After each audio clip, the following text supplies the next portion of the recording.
Welcome to Reddit Family Secrets, where trust shatters in an instant and the truth costs more than you ever imagined.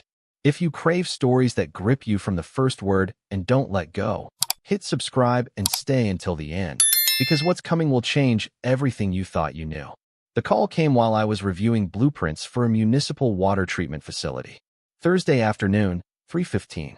I'd spent 26 years as a civil engineer in Portland, Oregon, building infrastructure that would outlast me by generations. Every calculation is precise. Every measurement was verified twice. I wish I'd brought that same scrutiny to my marriage. My phone vibrated. Sarah's name flashed on screen. Marcus, I just inherited millions from Aunt Vivian. Pack your things. Get out of my house. Tonight. I stood there, trying to process what I'd just heard. 26 years of marriage. 2 sons in college. A life we'd built together. Gone in a 30-second phone call. Sarah, what are you talking about? The estate finally settled. Everything cleared this morning. So I'm done, Marcus. Done with this mediocre life. Done with you. I want you gone by 7. The line went dead. What Sarah didn't know was that I'd received my own call 2 weeks earlier. Vivian Henderson, her aunt, had phoned me from hospice in Seattle. Her voice had been weak, but her mind was sharp. Marcus, I need to warn you. The will has protections in it. When she finds out about the inheritance, she's going to make her move. Be ready. And Marcus, check the financial accounts. All of them. Now, standing in my office with Sarah's ultimatum ringing in my ears, I understood. Vivian had seen something I'd missed. I drove home through Portland traffic. 25 minutes to prepare for whatever I'd find. The house was ablaze with lights when I arrived. Sarah stood in our living room wearing a designer suit I'd never seen before. On the dining table sat a leather folder, papers arranged with precision. Sign the papers. Divorce petition, asset division, everything. My attorney prepared them this afternoon. I opened the folder. The documents looked professional, but I'd reviewed contracts my entire career. These had no court filing numbers. No notarization. Just expensive paper and threatening language. Who's your attorney? That's not your concern. Just sign. I signed where she'd indicated. Then I pulled out my phone and photographed every page. What are you doing? She demanded. Documenting. I packed methodically. Clothes. Medications. My laptop. Legal documents. When I returned, Sarah was on her phone. Yes, he's leaving now. Everything went exactly as planned. I told you he'd fold. I stopped at the door and smiled. Small, quiet, controlled. Good luck, Sarah. Then I walked out. I checked into a Holiday Inn and opened my laptop, following Vivian's advice. I started with the bank accounts. Sarah and I had always kept joint finances. I trusted her completely. That trust had been a mistake. I logged into our primary checking and scrolled backward. 6 months. A year. 3 years. Small transfers. 300 here. 700 there. Always to an account listed under V. Henderson Holdings, LLC. The transfers went back 9 years. I opened a spreadsheet and calculated. $273,000. Siphoned from our joint accounts over nearly a decade. But Vivian had died 2 weeks ago. So who controlled V. Henderson Holdings now? I took screenshots of everything. Then I found the second bombshell. An email notification in my spam folder, dated 5 days ago. Request to remove Marcus Chun from family policy. Approved pending confirmation. Sarah had contacted our health insurance a week before her phone call, requesting my immediate removal. I have a heart condition managed with medication that costs $900 monthly without insurance. Sarah knew exactly what she was doing. This wasn't just betrayal. This was calculated destruction. I emailed Robert Kim, the attorney who'd handled our house purchase. I attached everything. The fake divorce papers, bank statements, insurance cancellation. Subject line, need immediate consultation regarding divorce and financial fraud. My phone buzzed with texts from Sarah. I took screenshots, then typed a single response. All communication should go through my attorney. Her reply came instantly. You can't afford an attorney. My phone rang. Jordan, my older son. Dad, what's going on? Mom called saying you abandoned the family. I chose my words carefully. Your mom and I are having serious problems. I'm staying at a hotel temporarily. But whatever happens between us, nothing changes between you and me. She said you couldn't handle her success. Jordan said, an edge in his voice. That's not what happened. Jordan, has your mom mentioned anything about your student loans? Pause. She said she'd pay them off once the inheritance cleared. What? My stomach dropped. How much do you still owe? About $85,000. I'm in my senior year at Stanford. I was counting on that help. Sarah was already using money as leverage against our sons. Robert Kim responded at 10 p.m. Can meet tomorrow 8 a.m. This looks serious. The next morning, I spent 40 minutes laying everything out. The phone call, the fake papers, the stolen money, the insurance cancellation. And her aunt warned you? Robert asked. Vivian Henderson called me from hospice 2 weeks ago. Said there were protections in the will. Robert leaned back. The estate hearing is Monday at 9 a.m. You're listed as a required attendee. Me? What? That's what we're going to find out. Monday morning, Sarah was already at Multnomah County Courthouse with her attorney. When she saw me, her face hardened. What is he doing here? I was invited, I said calmly. We were called into a conference room. Probate officer Ms. Brennan sat at the head of the table. This is an unusual case. Mrs. Chun, you are the primary beneficiary of an estate valued at approximately $850,000. Sarah's shoulders relaxed. However, there are substantial restrictions and revelations. V. Henderson Holdings LLC was established by Ms. Henderson 9 years ago as a test. She suspected financial impropriety and created the account to track transfers. Every deposit was documented as evidence. Sarah's face went pale. The estate includes these documented transfers totaling $273,000. Ms. Henderson's will explicitly states this money represents marital assets stolen from Mr. Chun and must be returned in full as a condition of inheritance. That's insane, Sarah said. Do you have documentation of gifts? Gift declarations? Tax forms? Silence. Additionally, Mr. Chun has been appointed as executor of the estate. All decisions regarding asset distribution must be approved by him during the 18-month administrative period. Sarah stood up. No, absolutely not. Ms. Henderson was very clear. She wrote, quote, Marcus Chun has been the only family member who showed genuine integrity. I trust him to ensure my wishes are honored. My phone buzzed. Unknown number. Mr. Chun, this is Amanda Price from Cascade Realty. Your wife listed your home for sale yesterday. A buyer submitted a $40,000 deposit. She's demanding we close next week. Please call immediately. I showed Robert. His jaw tightened. Ms. Brennan, we need to discuss an unauthorized real estate transaction. After the hearing, I called Amanda back. The buyer is Kenneth Morrison. Very aggressive, very connected. He's threatening legal action. Kenneth Morrison owned half the luxury developments in Portland. We reached Cascade Realty in 25 minutes. Morrison sat in reception, radiating barely contained anger. Robert laid out the situation methodically, the inheritance, the will's restrictions, Sarah's lack of authority. Morrison listened, then turned to Amanda. Did you verify Mrs. Chen's authority to sell? Amanda looked pale. She seemed very confident. She had documents from her attorney. What documents? Court filings? Deed transfers? Probate clearance? Silence. Morrison stood. Miss Price, I'll expect my deposit returned within 48 hours. Mr. Chun, I apologize. Your wife misrepresented herself.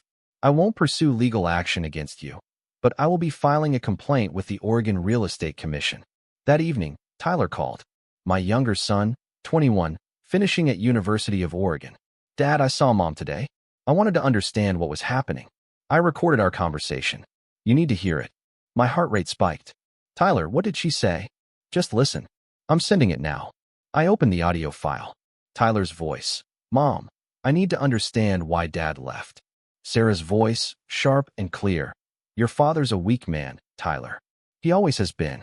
He built a little career and thought that made him successful. I deserve better than spending my life with someone so mediocre. But you were married for 26 years. Sarah laughed, cold. I was planning this for years, sweetheart. The moment Aunt Vivian got sick, I knew this was my chance. Your father never suspected a thing. He was too trusting, too stupid. What about me and Jordan? You'll be fine. Jordan will come around once he realizes I control his future. He wants to finish Stanford. He'll need me. And you're smarter than your father. You'll understand. This is just business. The recording ended. Dad. Tyler's voice came through broken. I'm so sorry. It's not your fault. I'm sending this to Jordan. He needs to know the truth. Dad, I'm on your side. Whatever happens. The next morning, Robert reviewed Tyler's recording. This changes everything. It's evidence of premeditation and manipulation. Can we use it in court? Oregon is a one-party consent state. Tyler was part of the conversation. It's completely admissible. Jordan called, his voice hard. Tyler sent me the recording. I've been up all night. Dad, I'm done. I don't care about the money. I'll take out more loans, work 3 jobs, but I'm not taking anything from her. Jordan, that's $85,000. Watch me. She thinks she can buy my loyalty. I'm not her, Dad. I'm choosing you. Robert handed me a manila envelope. From Vivian's attorney. Addressed to you personally. Inside were letters. Dozens of them, never sent. I opened the first, dated 11 years ago. Dear Marcus, I saw something today. Sarah was at the Pearl District with a man who wasn't you. Too comfortable together. I wanted to tell you, but couldn't destroy your family. I'm documenting this. Vivian. Another letter, 8 years ago. Marcus, I saw them again. I recognized him. Christopher Wade. Your business partner. How do I tell you that the 2 people you trust most are betraying you? I'm documenting everything. Vivian. Christopher Wade. My business partner. My friend since graduate school. The most recent letter, 3 weeks ago, barely legible. Marcus, I'm dying. Sarah came to hospice yesterday, trying to change my will while I was medicated. She wanted to remove your protections. I refused. I'm changing the will one final time. Every protection I can think of. You've been like the son I never had. I won't let her destroy you. Be strong. Vivian. There's one more thing, Robert said quietly. I pulled out a medical document. A paternity test from when Tyler was born. Probability of paternity, 0%. Excluded as biological father, Marcus Chun. Biological father DNA match, Christopher Wade. The room tilted. Tyler wasn't my biological son. Marcus, Robert said carefully. This doesn't change that you're his father. You raised him. You love him. He doesn't need to know, I said finally. Not yet. Maybe not ever. He's my son regardless. 3 days later, I received a call from Summit Infrastructure Group offering me Director of Engineering. Base salary $210,000 annually, relocation to San Diego. The offer had been in discussion for 6 weeks, but I hadn't told Sarah. Now, with separation documented, this was mine alone.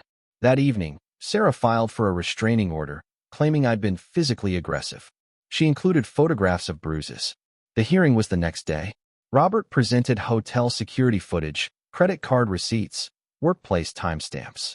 These receipts show your husband was 15 miles away during the times you claim he assaulted you. Judge Mitchell said coldly. Making false statements in a restraining order is perjury. This order is denied. If you waste this court's time again, I will refer this matter for criminal prosecution. I accepted the San Diego position. Robert laid out the estate breakdown. After taxes, debts, and medical bills, Sarah would receive approximately $200,000. But she'd borrowed $83,000 against the inheritance, promising lenders 25% returns. She'd signed a lease on a luxury condo at $2,800 monthly. She'll be nearly broke within 18 months, Robert said. And she still has to return the $273,000 to you. She'll actually owe you money after receiving her inheritance. Robert showed me another document. Christopher Wade filed to dissolve your partnership. But your agreement includes a morality clause. His affair with your wife damages the partnership relationship. His buyout is reduced by 50%. Everything fell into place. Sarah had destroyed our marriage for an inheritance that would leave her broke. Christopher had betrayed our partnership for a buyout I could legally cut in half. 2 weeks later, Jordan and Tyler came to Portland together. We confronted Mom, Jordan said. We recorded everything. I listened to the recording. When Jordan asked about Christopher Wade, Sarah laughed. Christopher and I have been together for 12 years. Your father never suspected a thing. What about the money you took? Tyler asked. That was mine. I earned it by wasting my life in a mediocre marriage. And Tyler, is he even Dad's biological son? Pause.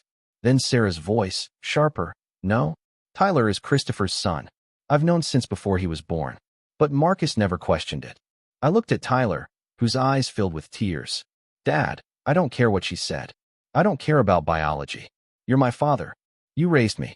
Christopher Wade is nothing to me. You're my dad. I pulled him into a hug while he cried. We're done with her, Jordan said firmly. We're with you. The settlement came quickly. Sarah received approximately $100,000 after everything.